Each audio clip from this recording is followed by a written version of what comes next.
Things that I am excited about are your the wardrobe. And can you tell me more the designers that you are working with or siguro the national costume? Kung pwede na, ha? Kung wala naman, hint na lang.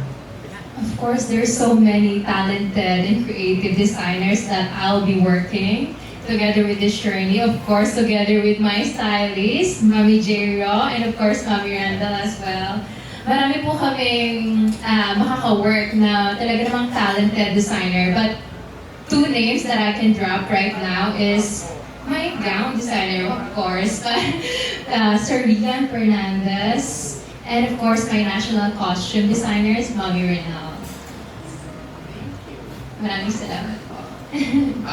Hi, hello. So, my question is, since yung finals ng MAPIS mangyayari sa Cebu, and for example, yung mga other candidates would ask you how to describe Cebu, how would you describe it? And if ever, ano yung mga places na gusto mong i-highlight? Well, ang hirap po kasi Cebu. I've never been to Cebu, but I know Cebu because of Ate Maria and Ate Tracy. I've talked to them actually last night. And I asked them kung ano ba yung mapapakita or masashare ng Cebu. Not just nationally, but internationally. Sabi nila, napakarami. And I do my research as well. Pero I think the most important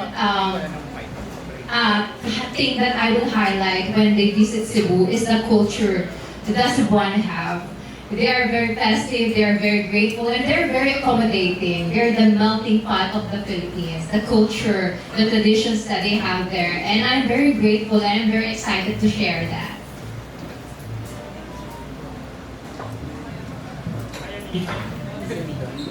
Hi Anita, this is Michael Casanova of Pageant Fanatic. Bali yung follow-up question lang dun sa yours. Can you please tell us more about your project, yung para kay One at One project? Thank you for asking that. Yes, to those who don't know, I started my project para kay One at One way back 2018. Hindi pa po ako nagpa-pageant noon, but I did that out of the willingness to help, especially I'm part of the unprivileged community of my province, and I've seen how those people are struggling to receive quality education.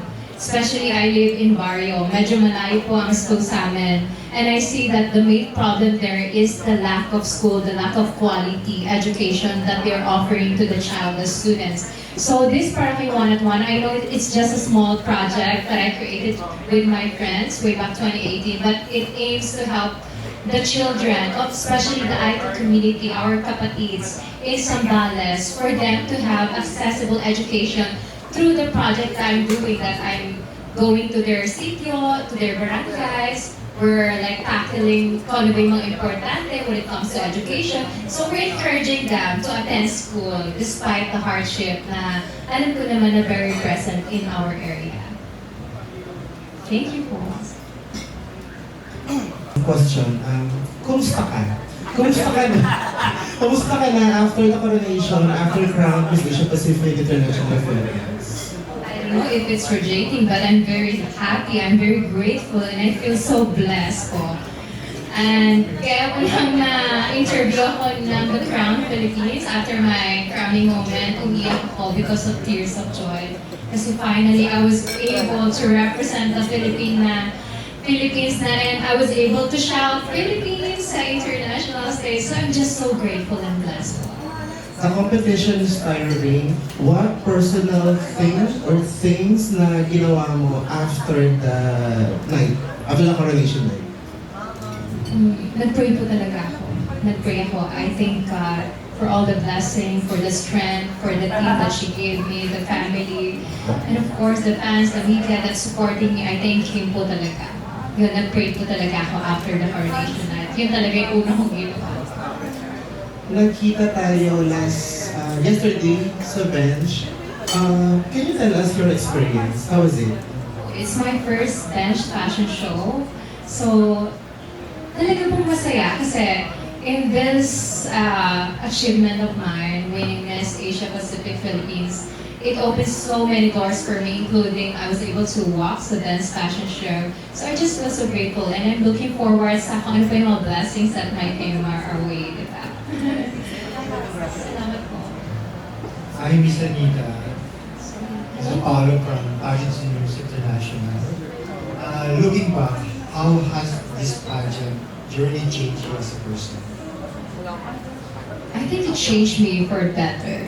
No, I'm still the same Anita who's very resilient, who's looking forward to what will come next in a hopeful and in a positive way. But it changed me in a way that I'm carrying not just myself in this journey, so I want to give my 101% because I'm carrying the whole Philippines this time. So I think it gives me more confidence because I'm the only Filipina that will compete in this journey. And I know that I have Philippines with me supporting and rallying back. Again, Anita. Queen Anita, you're one of the queens of pasabog and kabog. Kumbaga, you're a dream of every designer, no? Sobrang excited na kami sa'yo for your national costume, as well as yung long gown na nabanggit na kanina. Pero would you please hint about your national costume format? Of course po, it will show what we have and what our country have to offer internationally. Masasabi ko lang, it symbolizes us Filipino. Yun po. That's my national costume. Hindi ako makapag-hint masyado kasi I think you will guess agad-agad pag nagsabi ako ng Last question. Thank you for not forgetting your colleagues, no, yung mga latest news from your region, particularly sa Zambales. So, what advocacy would you like to highlight from PE 2025 in Manila? I will still bring my advocacy, the project para kay Juana. But at the same time, I will collaborate with the organization because they are promoting the culture, the tourism, the beauty and diversity. So yes, I'll bring my project, my advocacy. At the same time, I will embrace the advocacy that the Miss Asia Pacific International have as well. Pahabol question lang. Since the ALB Queens won 5 international last year, so what's the best advice that you get from one of those international queens who won last year? Oh, I think I received so many advice from our queens, from ALB Pageant Circle, but one advice that I received is from Dia, that I still remember right at this moment. And Dia told me to just give my best, to enjoy, kasi we are batchmate during our pageant last year. So she saw how I dedicate myself in this competition. And she just said that you just need to enjoy. Yun lang, mag-enjoy ka na. Good afternoon. So, curious lang ako, kasi di ba pumunta dito recently yung reigning Miss Asia Pacific. Was there any time or circumstance na nandito mo siya in person at nagkaroon kayo ng pag-uusap? Paano mo siya i-describe? It was during the coronation night. She passed the crown, and I would just say she's so beautiful. She's so, she's so kind, and I can describe her as a strong, empowered woman that she is. She's very open, and she's looking forward to actually see me compete internationally for Miss Asia. Nabigyan ka ba niya ng like tips or suggestion O to follow in her footsteps? Sabi, wala kaming time to talk ng ganyan katagal because that was during the stage na crowning moment. Ito lang siya nakausap. So maybe I'll be seeing her this tomorrow, Sunday, di ba? So maybe I'll get to talk to her. She's in town, nandito siya sa... I think she'll be here. Yes. Okay, kasi yung pageant, di ba parang kino-compare siya lagi sa Olympics and all. Ano ba yung mga areas na kailangan mong i-improve pa or enhance? I think that there's always room for improvement. So I must say na all aspects, I am open for improvement. Whether it's pasarela, whether it's styling, whether it's my communication, whether it's my personality, I'm very open. So I'm willing to improve any of that. But I think this time I'm very prepared. I prepare so much for this competition, for this journey, because just like what I mentioned, I'm carrying not just myself this time, but I'm carrying the whole Philippines. By the way, I'm also from Zambales, so I'm rooting for you. Di ba pawalan? Maraming salamat. Yeah, we're very proud of you. Thank you so much. Thank you. Meron bang, because of what happened in our country, in our community, there's an instance na naisip ko ba na you change your advocacy to what's happening right now para at least relevant sa society right now? Actually, my advocacy actually is about education, diba? So, I believe that every knowledge, every awareness starts with education.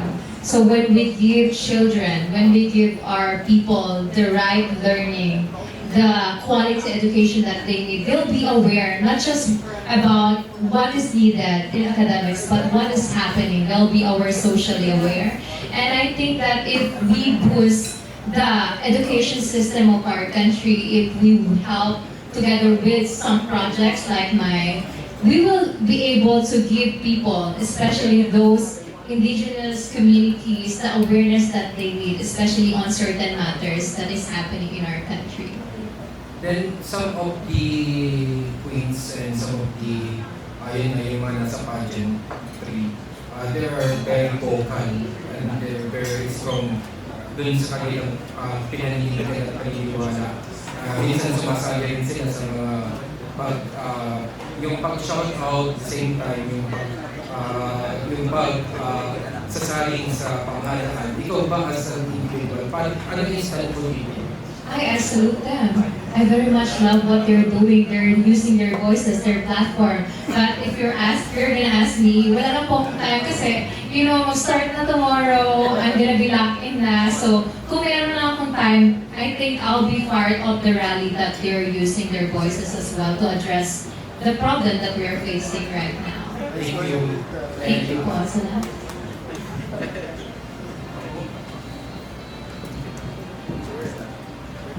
Yes, good afternoon. My question is, who among the Miss Asia Pacific International 2025 candidates do you think would be a strong competitor? Well, I actually don't have time to check all the candidates, but I'm talking with some candidates now. So I think it would be Thailand, because yes, she's so friendly. I know that she competed in one of the most prestigious pageant in her country as well.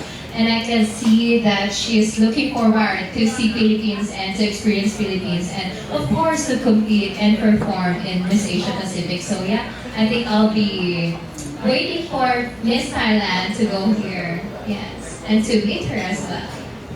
My next question is, what do you think is the most challenging part of competing internationally and how do you overcome it? I think it's the idea of knowing that you're competing not just nationally but internationally. You're competing in different races, different women, different background. But at the same time, I see that as an opportunity for me to connect with women around the world, to know their culture, to know their personality, and at the same time, to share what we have or what I have as Filipina as well. Thank you. So we have seen you for how many years? Parang nakita na namin yung mga tesa pageant. Ano kaya yung message mo from the time that you were just starting in pageantry and now na you said you're prepared to represent the Philippines internationally. What's your message for yourself? My message for myself.